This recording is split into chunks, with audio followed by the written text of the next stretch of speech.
Hoy tenemos el comentario de Paula, la mamá de 2 niñas de 8 y 10 años, que dice así: Hola chicos, me encantó el episodio de Música en la Infancia de hace unos meses. Antes de escucharos no entendía por qué a mis hijas les gustaban estilos de música que a mí personalmente no me emocionan, pero ahora entiendo cómo lo que nosotros escuchamos cuando éramos adolescentes marca para toda la vida nuestro gusto musical, y que es probable que eso choque con tendencias actuales que anteriormente no existían. Pues muchas gracias, Paula. Como bien dices, los gustos musicales de nuestros hijos no tienen por qué ser los mismos que los nuestros. Sin embargo, cuantos más pequeños sean, su cerebro aceptará de buen grado estilos de música diferentes. Así que no pierdas la esperanza, que seguro que con constancia les acabará gustando la música que tú escuchas. Ahora empieza Sin Cita Previa Salud en Familia, un podcast de Adeslas, con 2 pediatras en casa.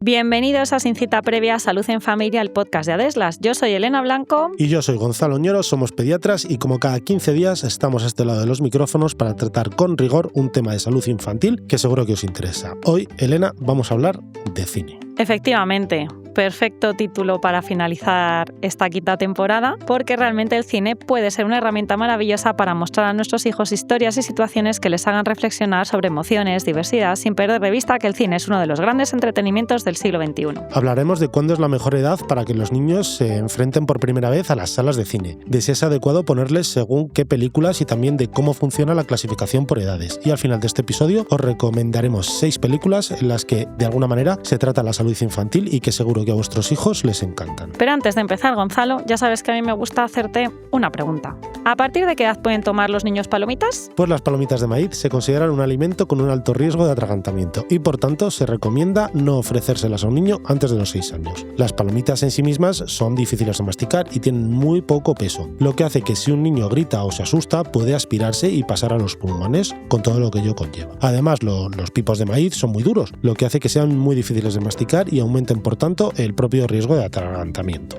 En definitiva, aunque nos encanten las palomitas cuando estamos viendo una peli en familia, mejor esperar a que nuestros hijos no sean pequeños para ofrecérselas si no queremos que una película acabe en una película de terror. Qué bonito el cine, ¿no? Además que a Gonzalo le gusta mucho este episodio para terminar esta quinta temporada de cine. Este lo he sugerido yo.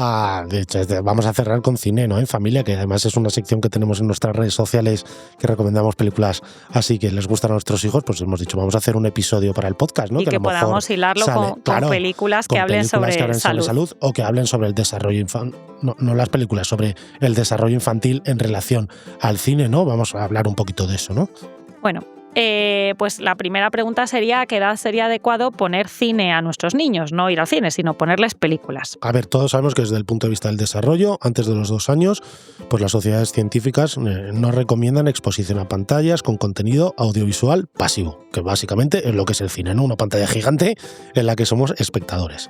Y bueno, pues en ese sentido habría que evitarlo entre los 2 y los 5 años. Puede introducirse contenido audiovisual de forma puntual breve, acompañado por un adulto y con una selección cuidadosa, y a partir de los 6 años pues el niño ya tiene una mayor capacidad narrativa, comprensión de la ficción, regulación emocional, lo que permite disfrutar de una película completa con mejor integración cognitiva. Ahora, esto es lo que dicen las sociedades científicas, pero bueno, yo creo que esto sobre todo está pensado para las nuevas tecnologías.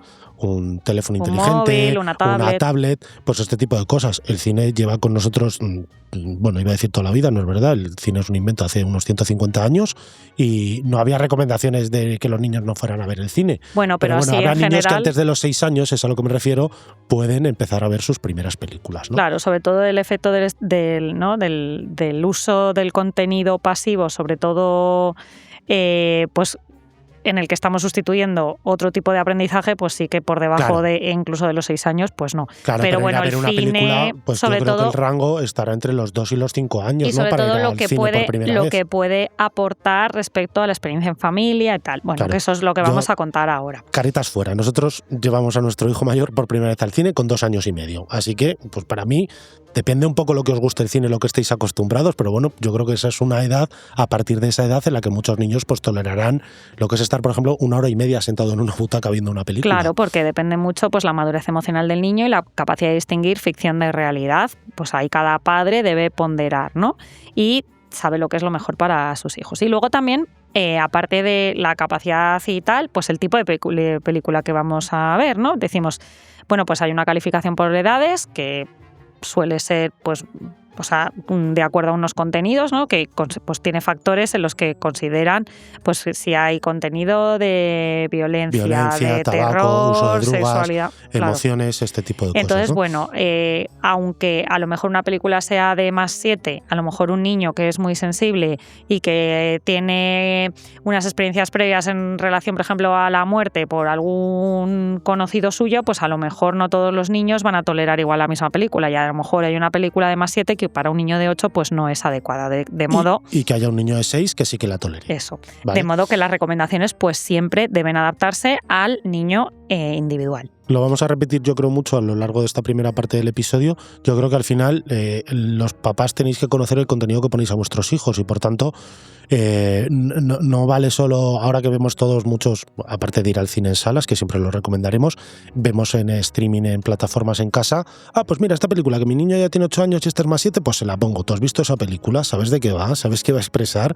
Eso yo creo que también es importante. En España, quien califica las películas se hace en base a unos criterios y en España la calificación que se otorga a las películas lo otorga el Instituto de Cinematografía y de las Artes Audiovisuales, el ICAA, que depende del Ministerio de Cultura, ¿vale? Y las categorías habituales son apta para todos los públicos y luego está para +7, +12, +16 y +18, ¿vale? Y lo hacen en base a unos criterios que se incluyen, que son violencia, miedo, terror, lenguaje, contenido sexual, drogas, discriminación y conductas imitables peligrosas. Esta parte muy importante, Elena, para la infancia. Pero realmente no evalúa la calidad pedagógica de una película, sino el riesgo potencial de que los menores reproduzcan cierto tipo de conductas o que estén viendo patrones que no son pues aceptados culturalmente en este momento, ¿no? Estos criterios del ICAA están publicados en el BOE y los actuales están vigentes desde el año 2010, ¿vale? Que se modificó la anterior calificación. Estos nuevos criterios de calificación aparte añaden un sello, una categoría que es especialmente recomendada para la infancia, ¿vale? O sea que pues, si os metéis, lo buscáis en internet, está el buscador del ICAA, nosotros lo utilizamos mucho para ver, porque esto nos da además la calificación por edades que se dio a la película y a todo el catálogo de películas que se han estrenado en España cuando fue estrenada la película. O sea, tú te vas a una película de 1994 y tú sabes la calificación por edades que se le dio en 1994. Ojo, con los criterios que había en 1994, no con los criterios que se utilizan actualmente, ¿no? Porque eso también yo creo que es una cosa que hay que tener en cuenta, que claro, una película que se creó en 1994, pero como puedo decir, 1970, se creó en base a unas reglas, que eran esos criterios de evaluación, y cuando una persona quería que una película fuera apta para todos los públicos, pues iba a esas reglas y dice, pues yo en pantalla no puedo mostrar esto y aquello. Claro, seguramente lo que era apto para todos los públicos en 1994 o 1970 no es lo mismo que para ahora, con lo cual no os sorprendáis cuando encontráis una película que a lo mejor habéis visto vosotros de pequeños y veis ahora y a lo mejor pensáis, ostras, esto es más fuerte de lo que yo pensaba. Claro, porque los criterios sociales cambian, ¿no? Lo que se considera apropiado hace 20 años, hoy igual socialmente apropiado no es, que además hay estándares internacionales que no tienen que ser los propios de nuestra cultura y luego las plataformas pues aplican a lo mejor sus propios criterios. Y ahí está pues lo que dice Gonzalo, la diferencia entre la clasificación cinematográfica tradicional, los sistemas internos de plataformas y bueno, y lo que se hizo en un momento, pues en otro pues ya no, en un momento hace 20 años pues eso cambia, ¿no? En definitiva, la percepción social sobre la violencia, los estereotipos y el lenguaje evoluciona y el contexto cultural va a influir en esto. Claro, mira, te voy a poner dos ejemplos de esto que dices de que cambia la calificación por edades. Por ejemplo, la película Forrest Gump, que yo creo que todos la conocemos, fue calificada en su momento para todos los públicos. Los que la habéis visto recientemente, ya siendo adultos o con vuestros hijos, os habréis quedado bastante sorprendidos, pues que hay escenas de sexo, hay escenas de drogas, hay no un intento de suicidio, pero sí es verdad que Jenny se sube a una azotea que parece que se va a tirar o no, que serían conductas imitables, ¿no? Pero esa película fue calificada para todos los públicos en ese momento. Ahora, si te metes en dos plataformas en las que la podéis ver, por ejemplo, Amazon Prime la califica para más 18 años y Movistar Plus la califica para más 12. Yo no es que esté en contra de la recalificación por edades de las películas, pero creo que al final las películas son creaciones artísticas bueno, que sí que es verdad que el cine está principalmente para entretener, pero no deja de ser una obra artística que la has creado en base a unos criterios. Que te la recalifiquen después, pues no sé, es como si lo que el viento se llevó, porque al final dice Red Butler aquello de francamente querida me importa un bledo y hay un bofetón al personaje, pues que se censure. No sé, no digo que sea un tipo de censura, pero lo que sí que nos viene a decir es que conozcamos bien el contenido que ponemos a nuestros hijos para saber a lo que les exponemos, no que nos fijemos solo en la calificación por edades. Y te puedo poner otro ejemplo. Stargate, que es una película de ciencia ficción, yo creo que bastante familiar, que inicialmente fue calificada para más 7 años, ahora en Amazon Prime se califica para más 12 y tiene un motivo pues bastante claro. Hay un personaje que es el de Kurt Russell que fuma y hay una escena en la que incluso le ofrece tabaco a un niño. Entonces eso ahora no se rodaría así, ese personaje no fumaría. Pero claro, cambiar la calificación de esa película de más 7 a más 12, no, lo que habrá que explicar a los niños cuando vean la película, si dicen algo, es pues bueno, pues te puede abrir las puertas a hablar de ciertos temas, ¿no? Que es un poco lo que decíamos del desarrollo infantil y ver las películas. Bueno, pero para quien no lo haga, pues que no vea la película. Pero bueno, eso tiene cierto sentido que se haga, yo lo entiendo porque claro, pues las cosas van cambiando y efectivamente pues hay cosas que dices, pero bueno, en eso que has dicho antes, Gonzalo, tampoco son escenas, hay sexo, pero no es un sexo explícito, o sea que bueno, por eso en ese momento puedes entender que fuera de una edad y actualmente pues sea de otra. Bueno, por tanto, el cine que ven los niños pues no siempre va a ser educativo, ¿no? O sí y da igual o debe primar el entretenimiento. ¿En esto qué piensas? A ver, aquí os daréis cuenta que Elena y yo a veces tenemos un poco opiniones enfrentadas en esto, no pasa nada. No, yo esto estaba es lo haciendo... que enriquece el debate, ¿no? No, yo estaba haciendo como el contrapunto. A ver, yo lo que te decía de las calificaciones por edades es que no creo, bueno, está claro que el que sepa que eso va a ocurrir, pues que no se lo ponga a sus hijos, pero lo que no podemos es denostar películas porque la calificación actual sería diferente, es lo que yo pienso. Pero principalmente porque yo pienso que el cine debe ser entretenimiento, pero esto no es incompatible con el aprendizaje, ¿no? Porque el cine aporta desarrollo del lenguaje narrativo, identificación emocional, empatía, comprensión de conflictos, imaginación simbólica. Sin embargo, no toda película debe transmitir una moraleja explícita, ¿no? El valor puede estar en compartir tiempo en familia, en abrir conversaciones, en disfrutar sin sobrecargar de intención pedagógica. Y es que además lo digo, como una película esté sobrecargada de intención pedagógica, seguramente no sea una buena película, ¿no? El que lo haga de forma natural porque pone esas experiencias será la que realmente sea una buena película. Porque el exceso de didactismo puede restar disfrute y el cine al final, como todas estas experiencias que van basadas, aunque sea arte, al entretenimiento, debe ser disfrute inicialmente, sobre todo yo creo en la infancia, ¿no? Que es cuando le vamos a coger gusto a esto del cine. Y desde nuestra opinión pues debe primar esto último, al menos es la mía, ¿no? El propio entretenimiento, y si esto de paso hace que los niños aprendan algo, pues bienvenido sea. Desde luego que no desaprendan. No, bueno, claro. Con conductas que no tienen que ser. Más que desaprendan, que no aprendan conductas que no sean adecuadas. O que por lo menos, claro, si se muestra algo que no es adecuado, que nos dé pie a hablar de ello y poder criticarlo y que nuestros hijos lo aprendan de aquella manera. A ver, yo lo que tengo claro es que, por ejemplo, si ven una película, claro, en los años 90 pues había muchas más palabrotas o personajes mucho más toscos. Yo no creo que porque un niño oiga unas palabrotas en una película vaya a estar diciendo palabrotas el resto de su vida. Yo creo que eso lo hará si en su casa ve muchas palabrotas en sus referencias sociales habituales, no por una película en concreto, o porque un niño vea películas de vaqueros que tienen pistolas y disparan. Pues no creo que lo que vaya a estar es cogiendo pistolas todo el rato, no lo creo realmente. Es mi sincera opinión. Bueno, ¿podemos decir una edad a la que estén preparados los niños para ver casi todo? A ver, hemos hablado un poco de las calificaciones por edades y eso hace en referencia a las películas y no existe una edad universal, pero la mayoría de la gente que se dedica al cine pues sí que dice que hacia los 12 o 13 años hay una línea, ¿no?, en la que muchos niños ya comprenden mejor la ironía, la complejidad moral y la ficción simbólica, o sea que sería un poco más allá de la calificación por edades en la que podríamos poner películas a nuestros hijos un poco de todo, de todos los temas me refiero, ¿no? Y seguramente en la adolescencia media, ¿no?, a partir de los 15 o 16 años, pues la capacidad crítica ya está incluso más consolidada, pues seguramente también lo puedan ver. Aún así, el cerebro adolescente sigue en desarrollo, especialmente la corteza prefrontal. No todo contenido adulto es adecuado solo por edad cronológica, y el acompañamiento y el diálogo sigue siendo fundamentales, ¿no? Ya aquí, pues bueno, todo el cine que compartamos o que todo lo que vean nuestros hijos, pues que pueda ser supervisado, ¿no? Es muy importante. Pero ya antes en lo de las calificaciones me refería, por ejemplo, a familias en las que no han supervisado el contenido que están viendo sus hijos, por ejemplo, ¿no?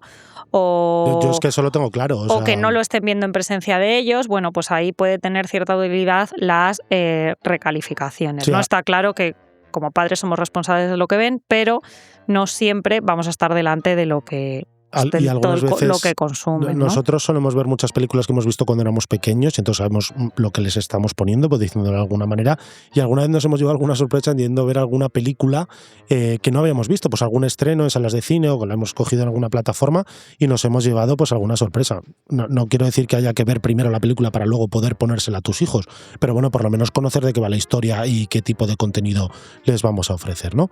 ¿Y cine en casa, Elena, entonces? Bueno, pues ahora, en salas de cine? Ahora, comparado con nuestra infancia, pues es muchísimo más fácil ver cine en casa. Hombre, antes íbamos al videoclub y también, pero bueno, y antes del videoclub, que es nuestros padres, tenías que pagarlo, pues ¿no? la sesión de tarde que se pusiera, ¿no? Pero bueno, ahora es como facilísimo consumir gran cantidad de películas buenísimas en casa, ¿no? ¿Qué ventajas puede tener? Pues que hay un mayor control del contenido, hay una posibilidad de pausar, comentar, incluso verla a trozos, ¿no? Sí. Y el ajuste del volumen y la duración. Sí, esto de poder pausar, te reconozco que sobre todo cuando los niños son pequeños es difícil que muchas veces puedan ver una película entera, ¿no? Porque pues las películas duran, las infantiles más o menos duran en torno a 1h30 y hay niños pequeños que no aguantan 1h30 viendo una película. Claro, estabas diciendo, 1h30 a un niño que le hemos recomendado que no vea más de 1 hora de pantalla. Bueno, no me estoy refiriendo a eso, pero bueno, que las películas se pueden ver a medias, ¿no? Entonces, bueno, eso es en casa. Está claro que antes de ir a las salas de cine, a lo mejor vuestros hijos tienen que haber visto alguna película en casa para que sepan un poco a qué se están exponiendo.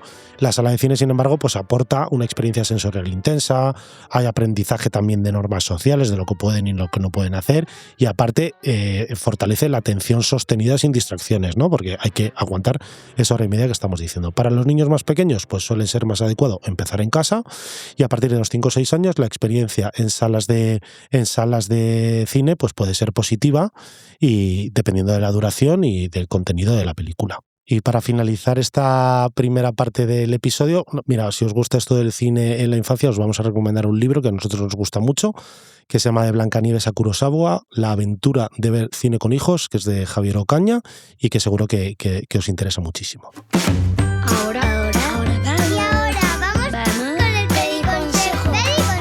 Antes de darle al play, haz 3 cosas sencillas. Revisa la calificación por edades, infórmate mínimamente del argumento de la película y pregúntate si tu hijo está preparado para entender lo que va a ver. Y después, reserva 5 minutos para hablar de qué le ha gustado, qué le ha dado miedo o qué no ha entendido. A veces la conversación posterior es más importante que la propia película. Sin cita previa, ahora es mucho más. Se ha convertido en el espacio de podcast de salud de Adeslas. Cada 15 días podrás escuchar un nuevo episodio de Sin cita previa, salud en familia, con 2 pediatras en casa. Y la semana siguiente encontrarás otro episodio quincenal, pero de Sin cita previa, salud en la mujer, con Esther Gómez, mi enfermera favorita, que aborda temas de bienestar, prevención y cuidados específicos para la salud femenina. De esta forma, cada semana tendrás un nuevo contenido de salud de Adeslas en formato podcast. Solo tienes que buscar en tu plataforma favorita Sin cita previa, salud en la mujer y Sin cita previa, salud en familia. Sin cita previa, salud en familia, con 2 pediatras en casa. Bueno, Elena, excelente consejo que resume un poco toda la primera parte del episodio que hemos hecho. Bueno, y en esta segunda parte pues os vamos a recomendar algunas películas que creemos que es difícil encontrar películas en las que se hable de salud infantil, ¿eh?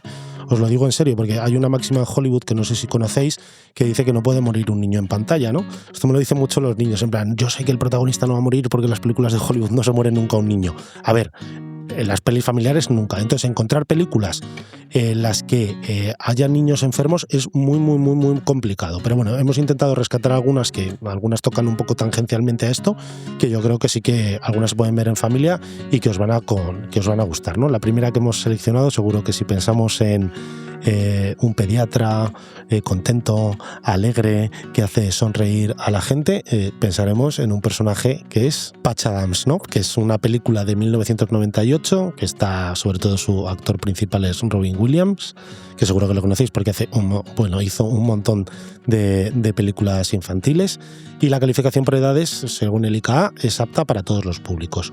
¿Qué es lo que muestra sobre la salud y lo que transmite? Pues bueno, está basada en hechos reales. El verdadero Patch Adams, que fue un pionero en la risoterapia, es decir, entender el alma y no solo la enfermedad del cuerpo. Existe una persona que, si veis la película, está basada en hechos reales.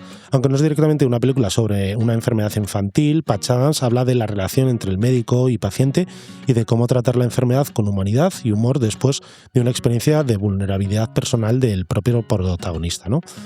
El foco está en niños y adultos enfermos, pues con cáncer, hospitalizados, que están sufriendo, y subraya la importancia de la empatía y el trato personal en la atención sanitaria. La película invita a reflexionar sobre cómo muchas veces se medicaliza demasiado la propia atención médica y se olvida la dimensión emocional de la salud. Nosotros os la recomendamos muchísimo, es una película muy interesante y muy divertida, así que bueno, esa es la primera recomendación. La segunda recomendación es Wonder. Es una película del año 2017 que está clasificada para todos los públicos. El director es Stephen Chbosky y en este sentido muestra la salud a través de su personaje principal, que padece una enfermedad congénita que produce una deformidad facial, que es el síndrome de Treacher-Collins, y que ha necesitado múltiples cirugías y pues no ha sido fácil la adaptación a su vida escolar. En este sentido, pues la historia pone en primer plano no solo la condición médica, sino cómo esto va a impactar en la vida social, emocional y familiar del protagonista. El valor para el espectador pues está en comprender la importancia de la aceptación, la empatía, la inclusión y la lucha contra el bullying, así como la fortaleza de la familia pues para apoyar a su hijo ante un desafío tan importante sanitario como en el ámbito social del propio niño. Y esto pues está basado en un libro que lleva el mismo título y, aunque no es una historia real, está inspirada en un incidente que vivió su autor al encontrarse en una heladería con un niño con estas características y pues cómo lo vivieron sus hijos. Esta película es maravillosa, ¿no? Con Julia Roberts y Owen Wilson. Seguro que recordáis el cartel porque el niño sale con un casco de astronauta, ¿no? Para taparse la cara. La tercera película se titula Yo soy Sam, que es del 2001. Esta está protagonizada por Sean Penn, que fue nominada al Oscar por esta interpretación, y por una jovencísima Dakota Fanning, y también por Michelle Pfeiffer. Esta película está calificada para mayores de 7 años. Y bueno, pues, ¿qué es lo que nos muestra de la salud? Pues que, aunque no se centra en una enfermedad infantil como tal, porque el personaje que hace Sean Penn es una persona ya adulta, sí que explora la discapacidad intelectual de un padre y cómo esta afecta a la relación con su hija, ¿no? Con Dakota Fanning, que es la hija de ese padre, ¿no? La película humaniza la discapacidad y propone reflexiones sobre capacidades, amor, cuidado parental y prejuicios sociales. Para un público que piensa en salud infantil, genera empatía, cuestiona estigmas, ofreciendo una mirada sensible a la diversidad cognitiva y los derechos de los niños y sus familias. Esta película a mí me gusta especialmente, es de un poco más reciente, sí, del año 2018. El director es Javier Fesser y los actores principales Javier Gutiérrez, Jesús Vidal, que ganó el Goya por actor revelación. Y la clasificación es también apta para todos los públicos. En este sentido muestra no una enfermedad en sí, sino la discapacidad y la inclusión en niños jóvenes tanto adultos, pues destacando sus capacidades, humanidad y las aportaciones sociales tanto de los propios niños discapacitados como todas las personas que tienen alrededor. Y desde la mirada de un entrenador, la película revoluciona la percepción colectiva sobre el potencial de estas personas y desmonta prejuicios sobre ellos. Para el bloque infantil es muy importante esta película porque es una muy buena oportunidad para hablar de inclusión, normalización y respeto por la diversidad cognitiva. Me vas a dejar, Elena, que reproduzca las palabras de Jesús Vidal, que es el actor que se llevó el Goya, el actor revelación. Es un actor con discapacidad. Si habéis visto la película, todos los actores son discapacitados, y dijo un par de cosas muy bonitas que me gustaría reproducir y dejar aquí, ¿no? Dijo: gracias por darme la vida y hacerme ver la vida con los ojos del corazón. Y también, refiriéndose a sus padres, dijo: a mí sí me gustaría tener un hijo como yo, porque tengo unos padres como vosotros. La verdad es que son palabras muy emocionantes que merecen la pena ser recordadas. La siguiente película de la que vamos a hablar es Planta Cuarta, que es del año 2003, que está dirigida por Antonio Mercero, un grande del cine y de la ficción española, ¿no? Con Farmacia de Guardia, Verano Azul, La Cabina, Manolito Gafotas, y su actor principal es Juanjo Ballesta, que seguramente le recordáis por El Bola, y está calificada para todos los públicos. Esta película es muy interesante porque se desarrolla en una unidad hospitalaria de adolescentes con cáncer y muestra de manera realista cómo los jóvenes se enfrentan a la enfermedad, los tratamientos y la convivencia en el hospital. Más allá del diagnóstico final que tiene el protagonista, ahí no nos metemos en el spoiler, pues destaca la amistad, la resiliencia, la esperanza y el apoyo emocional entre pacientes y con su entorno. Esta mirada íntima da al espectador una comprensión más humana de lo que supone vivir con una enfermedad grave en la infancia y en la adolescencia, y os la recomendamos mucho, mucho, mucho. A mí esa me gustó mucho, la verdad, también. Guay. Bueno, la siguiente es El aceite de la vida, que en inglés es Lorenzo's Oil, más antigua, del año 92, y dirigida por George Miller, que fue nominada al Oscar como guionista. En este caso también es apta para todos los públicos, pero más el público quizás podría ser... No es una película para niños. Claro, más adolescente adulto, aunque no haya nada de contenido que no pudieran ver los niños. En este sentido, pues muestra la salud y lo que va a transmitir. Está basada en una historia real. La película narra la lucha de unos padres por buscar el tratamiento para su hijo que padece una enfermedad grave y neurodegenerativa, que lleva a la muerte, que se llama adrenoleucodistrofia y es de origen genético. La película muestra el impacto profundo de una enfermedad devastadora en la familia, la investigación científica de la misma, la esperanza y el activismo paterno y los dilemas éticos que se encuentran los padres y los problemas emocionales que estos atraviesan. Ofrece al espectador una mirada compleja y emotiva sobre cómo una enfermedad grave afecta a todo el núcleo familiar y puede abrir puertas para hablar de genética, investigación y resiliencia. Es una película, yo la recuerdo, yo la vi de pequeño, muy interesante, ¿eh? O sea, como adultos os la recomiendo ver. Susan Sarandon fue nominada al Oscar por esta película, está grandiosa. Y como bola extra de estas recomendaciones que os hemos dado, os vamos a recomendar un corto, que a lo mejor es el que sí que podéis empezar a ver con vuestros hijos pequeños. Este nos lo trajo uno de nuestros hijos, me dijo que lo habían visto en el colegio y lo vimos juntos, y la verdad es que es muy interesante. Se llama Cuerdas, es del año 2013, el director es Pedro Solís y ganó al mejor, el Goya de ese año, el mejor corto de animación, ¿no? Está calificado para todos los públicos y además tiene ese sello que hemos dicho que está especialmente recomendado para la infancia del ICAA, ¿no? Es una película, un corto, que narra la amistad entre una niña y un compañero con parálisis cerebral. Presenta la discapacidad desde la inclusión, la empatía y la adaptación al entorno, no desde el drama médico. Así que transmite valores de integración, creatividad y mirada respetuosa hacia la diversidad funcional, siendo una herramienta muy potente para trabajar la discapacidad con los niños. Es un cortito, lo tenéis en plataformas de streaming que lo podéis ver, que os recomendamos, muy grande. Y en resumen, pues ya lo hemos ido diciendo, pero bueno, todas estas obras pues no solo van a hablar de condiciones médicas o discapacidades, sino que ayudan a humanizar la experiencia de enfermedad y discapacidad, invitando a la empatía, rompen estigmas sociales como bullying, discapacidad intelectual, deformidades o hospitalización, permiten reflexionar sobre la importancia del entorno familiar y social en la salud infantil y ofrecen perspectivas diversas sobre resiliencia, inclusión y dignidad en situaciones difíciles. La verdad es que ha sido difícil encontrar películas que hablaran de salud infantil, por lo que os hemos dicho, pero bueno, sí que hay otras películas que abordan temas médicos que os vamos a dejar aquí como lista sin desarrollar para que si os queréis meter en ellas, pues por ejemplo Filadelfia, que sabemos que habla del VIH y el SIDA, Una mente maravillosa, que está basada en la